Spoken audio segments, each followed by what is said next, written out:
कहानी का नाम घमंडी लोमड़ी। एक जंगल में एक शक्तिशाली शेर रहता था। वो शेर हर रोज शिकार करने के लिए नदी के किनारे जाता था।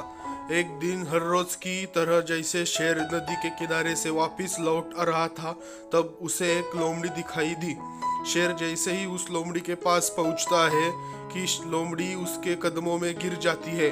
शेर ने लोमड़ी को ऐसे अपने कदमों में गिरते हुए देखकर उससे कहा, अरे ये तुम क्या कर रही हो? तभी लोमड़ी ने उसे कहा कि आप तो महान हो, आप तो हमारे जंगल के राजा हो, मुझे आप अपना सेवक बना लीजिए, मैं आपका काम पूरी निष्ठा से करूंगी। लोमड़ी ने शेर से ये भी कहा कि मैं सेवा करूंगी और उसके बदले में आपके शिकार में से जो कुछ भी बचेगा मैं वो खा लिया करूंगी। शेर को लोमड़ी की बात सही लगी और उसने लोमड़ी को अपना सेवक बना लिया। अब जब भी शेर शिकार करने जाता था वो अपने साथ उस लोमड़ी को भी ले जाता था। इस तरह दोनों साथ समय बिताने लगे और देखते ही देखते दोनों में बहुत अच्छी दोस्ती हो गई। लोमड़ी अब शेर से शिकार का बचा हुआ मांस खाकर पहले से ज्यादा बलवान होती जा रही थी।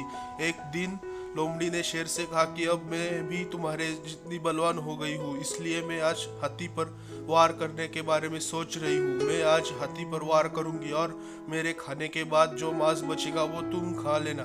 शेर को लगा कि ये लोमड़ी मेरे साथ दोस्ती में ऐसा मजाक कर रही है, लेकिन बात तो ये थी कि लोमड़ी को अपनी शक्ति पर कुछ ज्यादा ही घमंड हो गया था और वो अपने आप शेर के बराबर मानने लगी थी।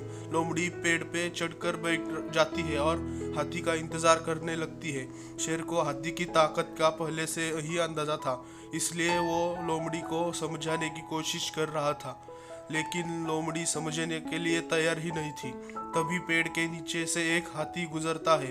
हाथी को देखते ही लोमड़ी उस पर हमला करने के लिए कूद पड़ती है, किंतु लोमड़ी ने छलांग सही पर जगह पर नहीं लगाई, इसलिए वो हाथी के पैरों में गिर जाती है। हाथी ने जैसे ही अपना पैर बढ़ाया वैसे ही लोमड़ी उसके पैर के नीचे कुचल गई। इस तरह लोमड़ी ने अपने दोस्त शेर की बात न मानकर अपने घमंड की वजह से बहुत बड़ी गलती की और अपने प्राण गंवा दिए।